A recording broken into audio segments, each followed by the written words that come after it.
Pare de tomar partido por um momento e observe o preço psicológico do pensamento binário. Nossa cultura hiperreativa, ela é exaustiva porque ela nos obriga, ela nos força a gente a ignorar as nossas contradições. Porém, ao aplicar a psicologia de Jung, a gente pode transcender essa questão binária e poder transformar o conflito em poder pessoal, não pessoal do ego, mas do indivíduo em sua totalidade. É hora de transcendermos o cabo de guerra e a gente integrar as partes compostas da nossa consciência social. Bom, pessoal, a primeira coisa que a gente teria que fazer nesse movimento de integração, de construir uma totalidade, principalmente no contexto social, que seria um campo mais ideal, né, o ideal a se fazer.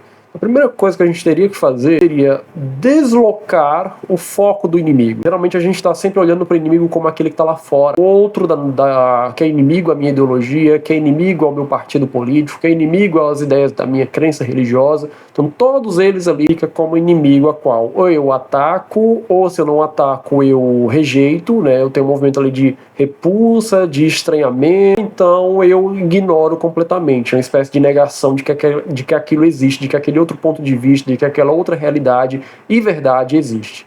Então, em vez da gente agir dessa forma, a gente pode fazer um movimento mais interessante de integração. Mas para isso a gente tem que deslocar esse inimigo, em vez de ele estar lá fora, ele está aqui dentro. Está dentro de cada um da gente. A gente tem questões, qualidades, características, fatores internos que uma vez que a gente não reconhece na nossa consciência, uma vez que a gente não toma consciência da existência desses conteúdos, eles vão ser projetados lá fora. Então aquele outro com o qual eu tenho dificuldade, porque ele pensa diferente de mim, é completamente contrário às minhas ideias, de certa maneira ele acaba se tornando um inimigo. Por quê? Porque ele traz da notícia daquilo que eu tento esconder dentro de mim, tá certo? Então, o primeiro movimento assim mínimo que a gente tem que fazer é esse, deslocar esse inimigo. Não é lá fora, é aqui dentro. Não tá lá fora, tá dentro da gente, a gente tem que olhar, cuidar da nossa sombra. Aquele outro lá fora, aversivo, que a gente tem aquela aversão, aquele receio, aquele medo, aquele embate, aquele preconceito, a inimizade, assim por diante. Muitas vezes toda essa afetação, esse afeto que desencadeia dentro da gente é decorrente a essa projeção que a gente faz. Uma vez que a gente toma consciência, a gente está de certa maneira mais apropriado, mais consciente desse trabalho, mais consciente do que há dentro da gente, da nossa sombra, a gente já está trabalhando esses conteúdos aqui mesmo. Eles não precisam mais estar projetados para a gente trabalhar lá fora. Então, em vez de eu querer ter que me reconciliar com o meu irmão que está lá fora, eu vou agora trabalhar aquele conteúdo, aquele assunto dentro de mim mesmo. Então isso para uma integração social, para um trabalho mais democrático em termos de diálogo, em que ambas as vozes têm vez, requer que a gente esteja a par da nossa própria sombra, daquilo que reside dentro da gente. E aí esse inimigo, muitas vezes, ele vai ter as características que a gente não está reconhecendo na gente. Por isso o conflito. Porque são características que a gente não está reconhecendo, mas não é porque a gente está cego. De certa maneira, a gente pode usar essa imagem, essa simbologia. Mas de forma mais, em termos de dinâmica, o que está acontecendo aí é que você está reprimindo, você está negando a existência daquelas características dentro de você.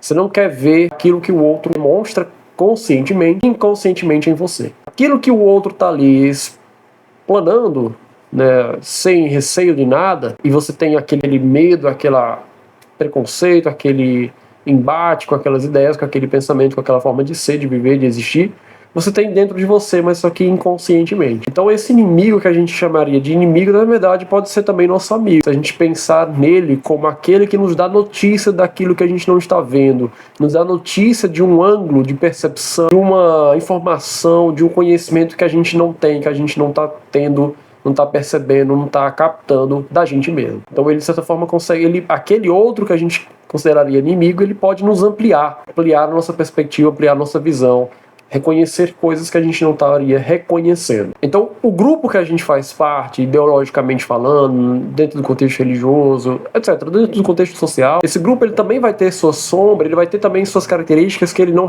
quer reconhecer e que ele vai projetar no outro e esse outro vai ser seu inimigo. Vamos pegar o contexto de religioso. Então, tem religiões que se colocam como o campo da perfeição. Então, todos que estão ali estão buscando a perfeição, estão buscando o desenvolvimento. E o que está lá dentro, em termos de simbologia, de narrativa, de ensinamentos, são perfeitos. E aí, todos aqueles que não estão presentes naquela religião, ou seja, os que estão profanando, né, eles são justamente o contrário, eles são imperfeitos, eles fazem aquilo que não é legal, e assim você tem toda uma sombra que recai àquele que não pertence àquela religião. E aí você faz o que é que acontece? O movimento, então, eles acabam se tornando inimigos, mas eles podem expandir a perspectiva desse religioso pertencente a essa religião, nesse exemplo que eu estou trazendo. Então ele pode expandir a percepção. Então uma religião, por exemplo, que nega o corpo, a corporeidade, e aquele outro lá fora que está ali vivendo na dimensão corporal, a partir das sensações do corpo, o prazer, etc., pode expandir a vida desse religioso, trazendo essa dimensão do corpo para a sua experiência de vida, sua existência. Então é uma forma de expansão, assim como também expandir a consciência, digamos assim, desse grupo, uma vez que eles podem trazer a ideia do corpo também como algo sagrado, o corpo e suas afetações também como uma sacralidade, como algo divino. Ou seja, em vez de eu reprimir aquilo como inadequado, eu vejo aquilo ali como benéfico para mim. E aí, claro, para esse trabalho, a gente tem que colocar luz nessa sombra. A gente tem que tornar consciente do que está se passando no nosso mundo interior. E esse mundo interior não é um mundo irreal que não existe, não é um mundo de fantasia, de imaginações, né? E a imaginação como algo que realmente não é existente. A imaginação para o Jung, a fantasia, ele é algo que existe, que tem um peso de existência. E como a gente pensa na ideia da matéria e da energia, né, que a gente vê, né, pela física, e a matéria é energia condensada. A mesma coisa, a fantasia, ela é uma realidade também. Uma realidade que ela não é material, mas ela é uma outra espécie de realidade. Então a gente fica muito nessa dicotomia, né, e acaba aqui pensando que tudo isso que se passa no nosso mundo interior, que a gente consegue captar ali por meio de sonho e assim, etc., a gente pode achar que aquilo ali não tem relevância alguma.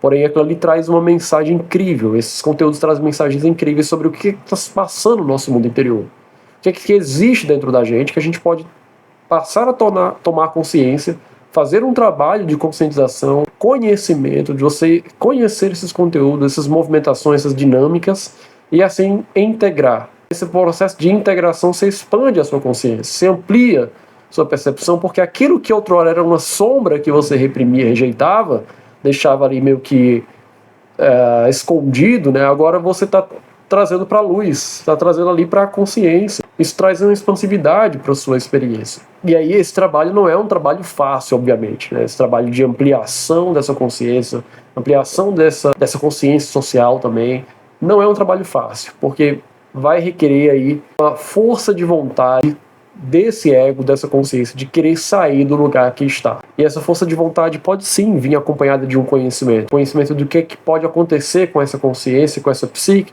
se ela permanecer no mesmo local que está. Um local altamente estagnado, né, um local dogmatizado, um local petrificado, que não há riqueza, não há criatividade, não há vitalidade. Se a gente for parar para pensar a vida em si, ela é movimentações, ela é movimento, ela é dinamismo, ela é algo criativo. Você vê, por exemplo, naquelas máquinas, né, que registra os batimentos cardíacos, que é quando a pessoa está viva, você vê que está no gráfico nessa subida, essa descida. Se a linha fica reta, porque a pessoa morreu, o coração parou de bater. A mesma coisa, a vida ela tem esses altos e baixos, ou seja, as polaridades. Então uma hora você tem que estar lá em cima, outra hora você vai ter que estar lá embaixo. Uma hora você vai ter tem que estar dialogando com os opostos. Então eu falei aqui do batimento cardíaco, que é esse ritmo, né? É um ritmo. Você vai encontrar isso no mar, você vai encontrar isso na natureza, o ecossistema da natureza, o crescimento das plantas, todo o ciclo de uma árvore, por exemplo, de uma planta, de uma árvore, que ela nasce a partir de uma semente, cresce, desenvolve seus frutos, aqueles frutos depois vão brotar outras árvores, e depois chega um momento ali de inverno em que ela ou morre ou então ela seca, depois ela renasce novamente. A nossa própria movimentação do Sol, né? A gente tem aí, a gente fala do Sol a partir da nossa perspectiva, mas a movimentação da Terra, onde há esse nascimento do Sol, morte e depois um renascimento. Há sempre essa movimentação, é sempre esse diálogo com os dois lados. Porém, a nossa consciência é bastante pragmática, dogmatizada, encaixada em formas muito limitadas, não consegue pensar assim. Quer pensar somente de uma forma, quer pensar somente daquilo que ela aprendeu que é o correto. Porém, para a gente transcender isso daí, essa experiência, enriquecer essa experiência de vida, a gente tem que saber dialogar e assim abrir brechas para que o outro possa aparecer na nossa vida. A gente possa dialogar com o outro, possa manter contato, conhecer esse outro que é diferente. Bom, se você chegou até aqui o final do vídeo, deixe seu like se você gostou desse tema, deixe nos comentários o que você gostaria de aprender aqui na página, no canal. Estou trazendo uns vídeos um pouco mais reflexivos para a gente pensar como que a psicologia analítica pode ser útil para a nossa vida. Deixa aí seu comentário, se inscreva no canal para ajudar aqui o crescimento dessa página, porque era o meu objetivo que essa página possa crescer, e a sua inscrição pode ser muito útil para esse processo, tá bom? Então é isso, pessoal, a gente se vê no próximo vídeo. Tchau, tchau!